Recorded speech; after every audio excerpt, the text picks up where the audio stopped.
ajuda de Deus e a guia do Espírito Santo, vamos ler, irmãos, falando que acha ser escrito no capítulo 13 do Evangelho escrito por Mateus. Mateus capítulo 13, iniciaremos o versículo 44. Também o reino dos céus é semelhante aos tesouros escondidos no campo que um homem achou e escondeu, e pelo gozo dele vai, vende tudo quanto tem e compra aquele campo. Outro sim, o reino dos céus é semelhante ao homem negociante que busca boas pérolas, e encontrando uma pérola de grande valor, foi, vendeu tudo quanto tinha e a comprou. Igualmente, o reino dos céus é semelhante a uma rede lançada ao mar, que apunha toda a qualidade de peixe, e estando cheia, a puxam para a praia e, assentando-se, apanham por os cestos os bons, os ruins, porém, lançam fora. Assim será na consumação dos séculos, virão os anjos e separarão os maus dentre os justos, lançar-nos-ão na fornalha de fogo, onde haverá pranto e evangelho de Deus. Disse-lhes Jesus: entendeste todas estas coisas? Disseram-lhes eles: disse. Ele disse-lhes: isso todo escriba instruído acerca do reino dos céus é semelhante a um pai de família que tira do seu tesouro coisas novas e velhas. Aconteceu que Jesus, concluindo essas parábolas, retirou dali, e, chegando à sua pátria, ensinava-as na sinagoga deles, de sorte que se maravilhavam e diziam: de onde veio a este a sabedoria e estas maravilhas?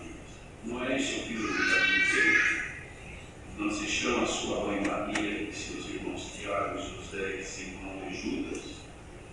Não estão entre nós todas as suas irmãs? De onde veio, pois, tudo isto? E escandalizaram o seu Deus.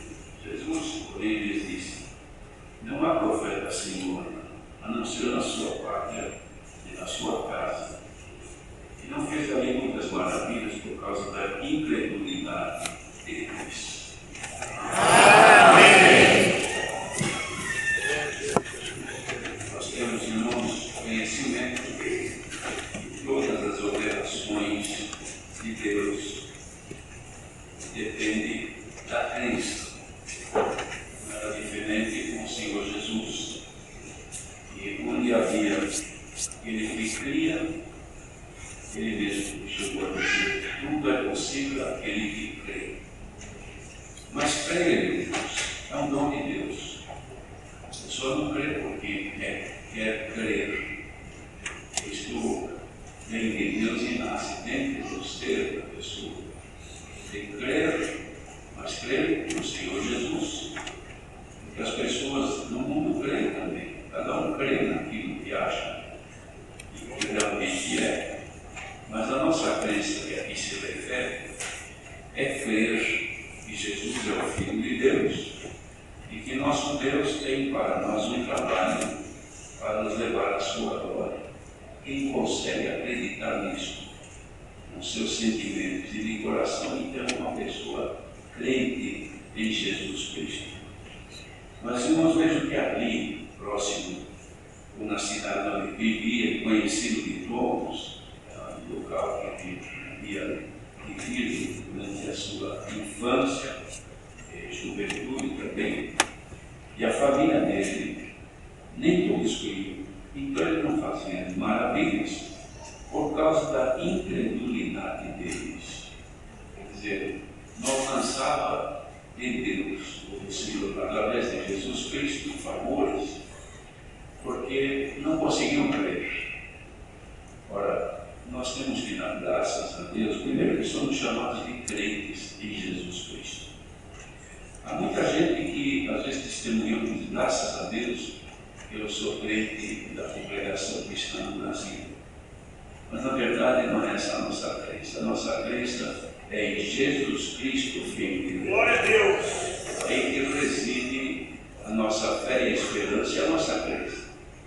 Então nós estamos incluídos no número dos crentes. E por conta disso, nós também podemos ver muitas maravilhas.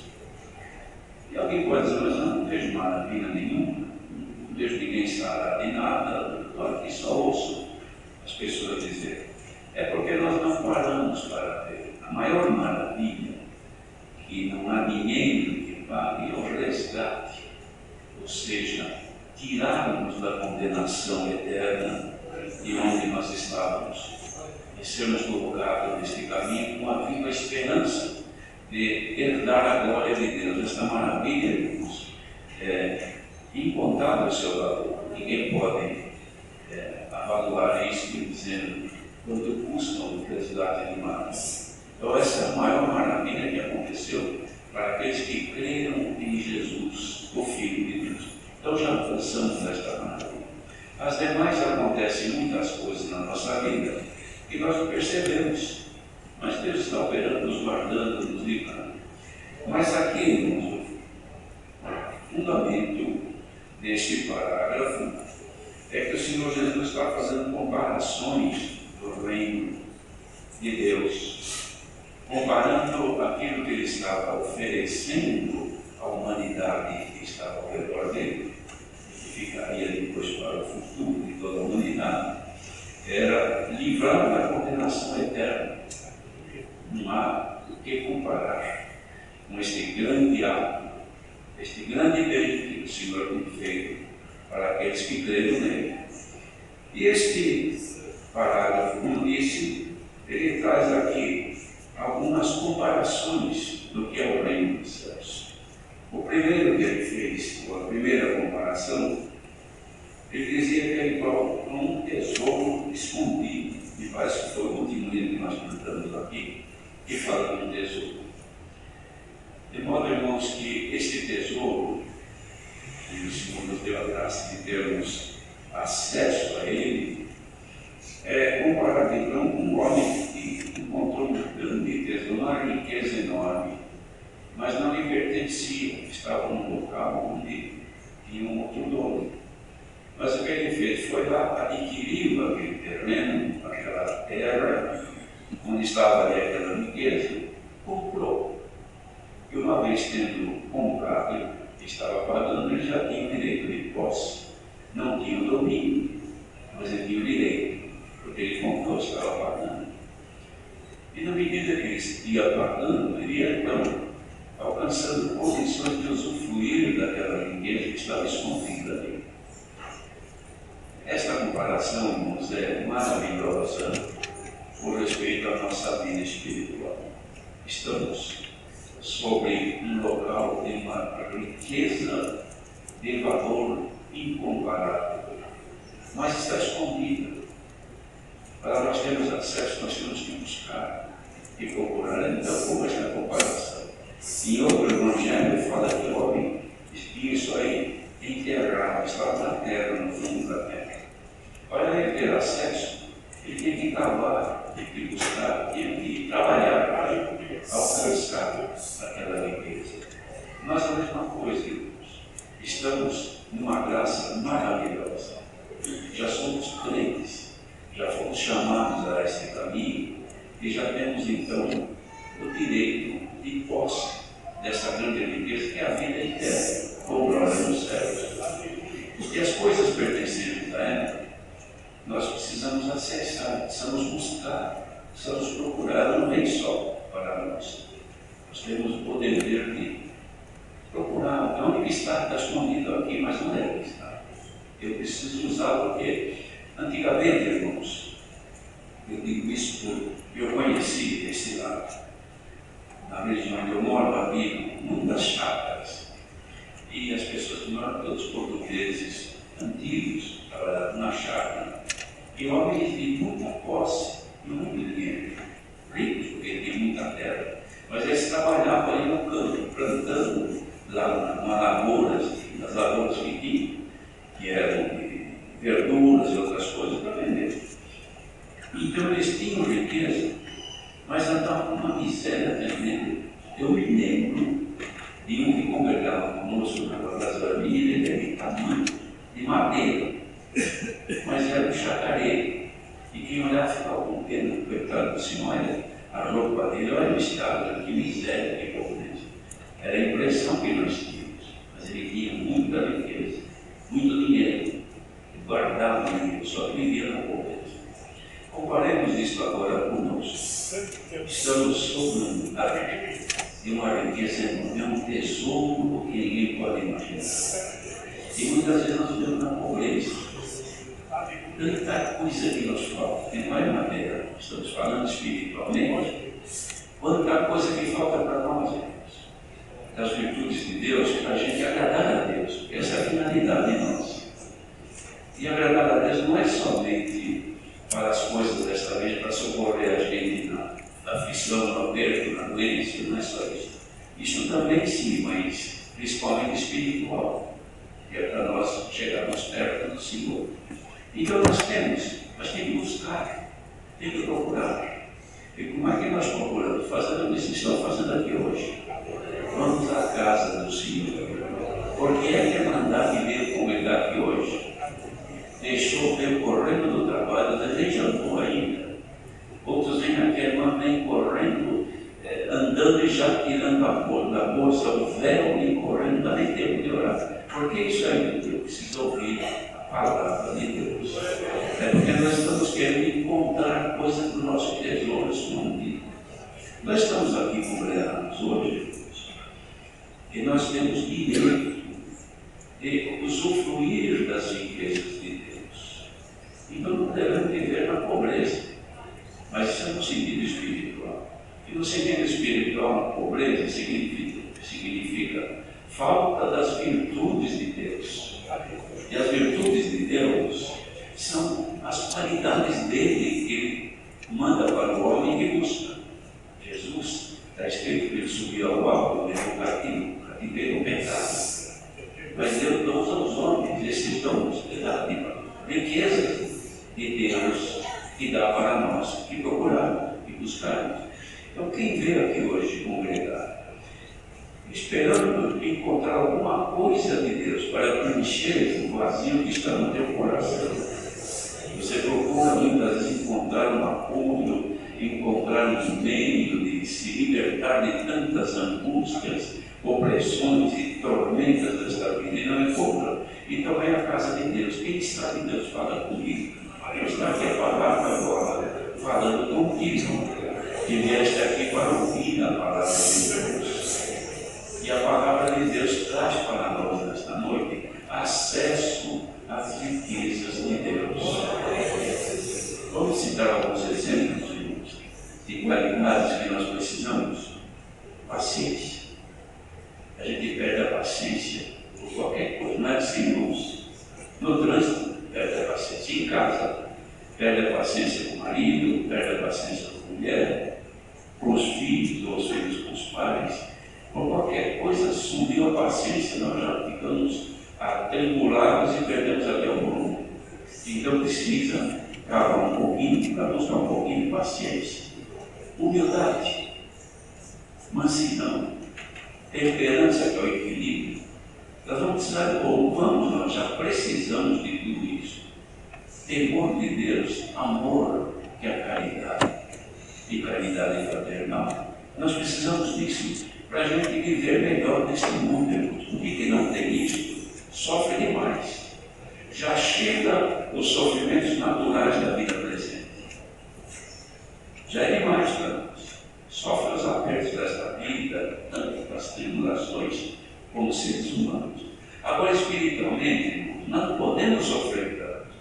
Nós temos que gozar um pouco do que nós temos. Precisamos nos alegrar espiritualmente. Basta as tristezas desta vida presente. Paulo escreveu, ainda que o nosso homem exterior se corrompa, contudo, renovamos dia a dia. Quer dizer, aquilo que é de Deus precisa ser renovado dentro de nós, precisa crescer, precisa aumentar para a gente não sofrer muito. Já chega o sofrimento que a irmandade tem trabalhando, lidando com esta vida presente, em negócios, em tantas coisas que a gente vê contrariedade toda. Já chega isso, já basta. Mas pelo menos, na vida espiritual, que haja um pouco de paz, de alegria, de felicidade em ser uma serva de Deus, um servo de Deus. Isso aí tem que estar forte, irmãos. Temos que considerar, Senhor, eu estou sob uma riqueza enorme, mas eu estou na pobreza. Eu sei que Tu tens tudo para me dar, eu estou na Tua graça, mas me falta esta felicidade, esses momentos de alegria que eu preciso para viver. Me dá um pouquinho, se a mandar de hoje aqui ouvindo esta palavra, tiver uma predisposição, boa vontade em alegrar-se um pouco no Senhor por causa das aflições deste tempo presente, vamos permanecer ligados com o Senhor. Pode ser que neste culto mesmo Ele mande dos céus um pouquinho da alegria de seu Espírito, de vida de Deus. Bendito seja o Senhor. Não nos conformemos com este mundo, irmãos, porque este mundo jaz do maligno, está escrito. Também não conformemos de viver sofrendo em cima de uma riqueza tão grande, porque vivemos sempre de mau humor, irritados, descontentes com a vida, predispostos a reagir por qualquer coisa. Por que viver desse jeito? Por que viver sempre, irmãos, rangendo os dentes? Parece que nós queremos abraçar alguma coisa que não existe. Nós não abraçamos. Sendo que temos o Senhor que conforta a nossa alma e consola os nossos corações, pelo menos quando nós estamos congregados dentro da casa do Senhor, é bom que o Senhor venha e manifeste um pouco da sua alegria que enche o nosso ser. Hoje nós tivemos reunião de manhã e à tarde reunião de anciãos. Deus nos trouxe uma alegria tão grande, irmãos, que a glória dos irmãos estavam lá. A glória de Deus encheu aquele salão. O servo de Deus glorificava. Eu não tinha um lenço na mão enxugando lágrimas, dando glória a Deus. Por que isto? Porque nós estamos desfrutando das riquezas que nós temos. A Irmandade gostaria de, nessa noite, provar um pouquinho de que Deus é bom, de que Deus nos ama, de que Deus habita dentro de nós, que Deus tem prazer que estejamos perto dEle. Perto está o Senhor dos que o temem e esperam na sua misericórdia. Como cantamos no hino, falando de tesouro, venho amando esta palavra que fala do tesouro escondido. Mas hoje, conforme o desejo de cada um, Deus pode começar a desvendar alguma coisa misteriosa e trazer para ti uma alegria, um prazer, um contentamento. E dizer, sou crente, mas sou crente feliz nesta graça. Bendito seja o Senhor. Ser crente e infeliz é tempo perdido. Porque para ser crente nós já temos dificuldade. Vivemos dentro de um espaço limitado espiritualmente. Não vamos onde gostaríamos de ir, não fazemos o que gostaríamos de fazer, e assim por diante. Temos um limite pequeno.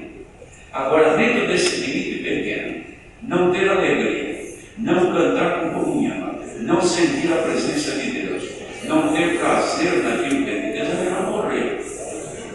Mas quem estiver aqui, ainda que esteja nessas condições, desperta-te em nome do Senhor Jesus e alegra-te nesta noite.